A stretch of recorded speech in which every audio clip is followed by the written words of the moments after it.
Today I'm at Cole Page's shop in White Waltham. We're here to talk about record shops, music production and the local scene. You know the drill, hit the like button, subscribe to our page, also find us on Facebook under the Berkshire Blaggers. Also, more importantly, stay safe blaggers. Come on, let's go and do this.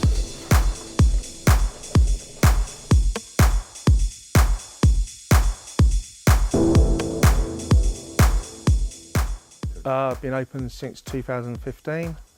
Been selling vinyl for about 7 years. Well, I've lived in the area pretty much all my life. I was born in Maidenhead. Ended up getting into the scene into the music through my older brother really. I inherited his record collection when I was about 13 years old, and that was the start of my musical journey really, collecting records, and it's just got out of control since then, to be fair. Well, we stock everything from rock to soul to reggae to pop. I specialise in a lot of 12-inch records and singles as well. Got into vinyl at a very early age, I suppose.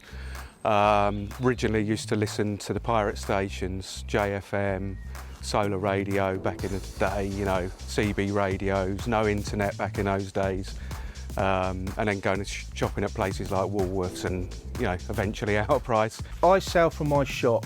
I don't sell on Discogs or eBay. I love people coming back to which was when I was young, when we used to all go to a record shop every Saturday morning, and you meet your friends, and then you go and show your friends what you had and you bought. Yeah, so the record shop really progressed from the DJ work I was getting, from, you know, got involved with Phil Perry, Charlie Chester, people like that, Queens in Colnbrook, and then full circle, was playing at Passion quite regularly in the Berkshire area, and I knew a lot of people in the industry. Obviously, there was a big white label thing and promotional vinyl that was coming out, so I used to spend a lot of time myself visiting, you know, the record labels and the guys that I knew, and picking up, you know, batches of upfront DJ music really. And I thought the next step would be to bring that to Maidenhead. You know, jointly did that with a guy called Lee Taylor, and that was in a basement in you know, an Asian grocery store that we rented off the guy, and that's how Vision got started. I just think that people love putting the vinyl on a record player. I think that the youngsters are looking at something that their parents used to do, and I think vinyl's special, and it always will be special. Yeah, well, there's always been a big scene in this area, like Slough, prominently, you know, from the 70s. They've had such a, you know, the old Slough Soul Patrol, and you know, so it's always had a really good roots in music and the club scene in general from the 70s, like Skindles, and you know, there was Alexandra's in Slough, was a big soul nights going on there. You know, you had the likes of Greg Edwards, Jeff Young coming out and doing gigs, Chris Hill, Sean French, Safari Park, you know, was another big one. So yeah, we've been pretty spoilt over the years. Sort of my first experience of getting into that kind of more Berkshire Goes Balearic scene was what came out, obviously what was going on in London with the Shims and the Boys' Own thing, but you know, the first experience of seeing Andrew playing out that way was a Bazaar party, which was in a barn in a field in Berkshire, and you know, a load of us were going to that, and then I was playing at the Old Trout in Windsor, no longer there, with Mark Cooper.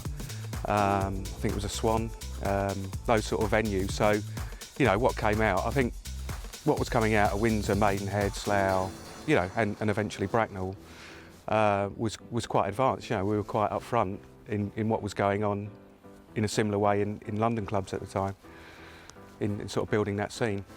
I think we had some great little bars and pubs and that, and every night there was always something on, and especially down the river at the Valbonds, you had the raves on, you had live bands, you had the Boulevard room, which was a great room. Of course, you had Passions there on a Sunday, and then like I think out of Maiden, there's a lot of other sort of gigs on as well, which was really popular, and plus the record shops. I mean, Maiden had 4 or 5 record shops at one time, and then of course you had the main one, which was Slough Record Centre, which a lot of people I know used to go there. The area I lived in Berkshire, we had a lot of scene going on with the soul, funk scene, early rare groove, was my first experience of going out to venues that you had in Ascot, the Belvedere and Chertsey. So a lot of the old school soul DJs really got into that.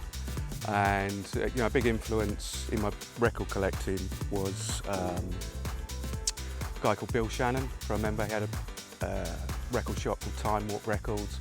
Very much, was a collector, crate digger. That was my first experience of sort of investing in soul music and funk of a rare nature that came from, crate digging in the States. Very much got into that, the whole addiction around vinyl collecting. I moved on from there really, and as that, into the sort of late 80s, that sort of proto house, Balearic thing came along, first experience of going to Ibiza in sort of 88, and then got to play there in 89, and then moved on to, we had Passion, the likes of, Andy Weatherall, who became a god in that area, and the whole scene emerged from there really.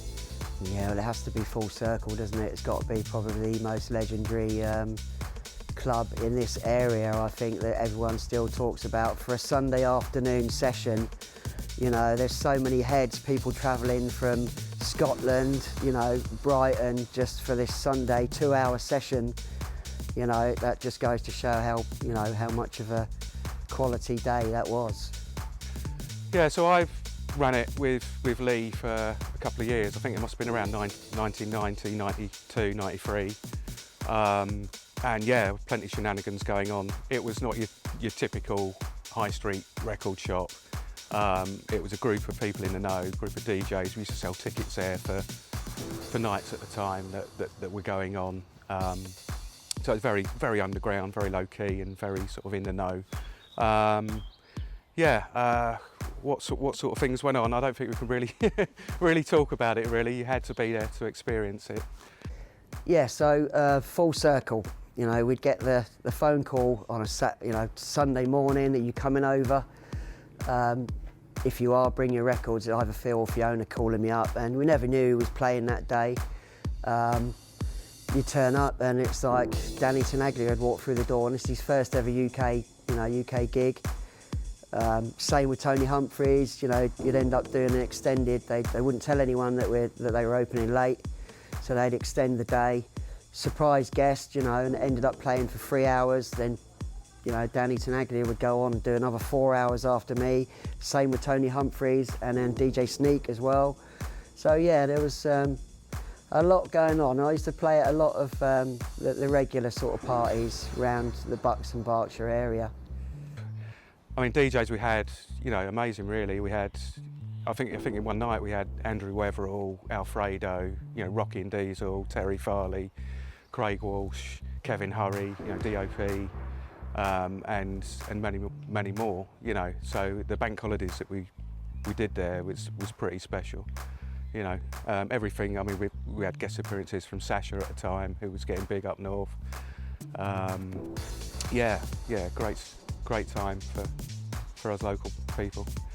Yeah, I mean, it was amazing how that happened, because we just wanted to take what had happened at places like Passion, what was happening, the whole kind of Shum thing, the Boys Own thing, what was going on at Queens and Colnbrook, and actually bring something back to our hometown. So, I joined up with Moira, who kind of hosted that event. We got the venue that had been a rundown venue, real for years. It had sort of died a death after sort of just endless violence and drinking and that kind of thing. And we for the first time we brought that kind of new scene emerging to Bracknell, and it was great to see that going from that town going from what it was to people getting into that whole new scene, that whole new vibe.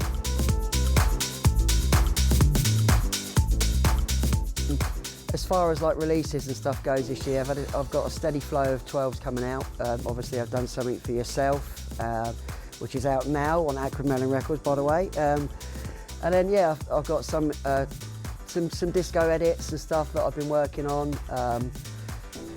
Trying to sort of pick rare stuff that people wouldn't know, and giving them a new lease of life, which I think for for me is what doing re-edits is all about. It's finding, you know, little rare lost gems that people have missed over the years and giving them a new lease of life. It's like, so it's very important to me that, you know, I'm very selective on the stuff that I do. I don't want to go down, you know, your commercial. I mean, for example, like the Get Down edits, you know, pick something that I haven't heard, mate. Do you know what I mean? It's like I'm pretty selective, and you know, I want to find little rare gems and little nuggets to do. So It's very still much, still, you know, had a good break really. Doing the family thing, bringing up kids, working for a living for the last sort of 20 years, but very much stayed into the music, into the vibe, do the odd radio pieces, you know, we released, doing some mixes for online stuff that's been put out there with, you know, stuff that's going on today.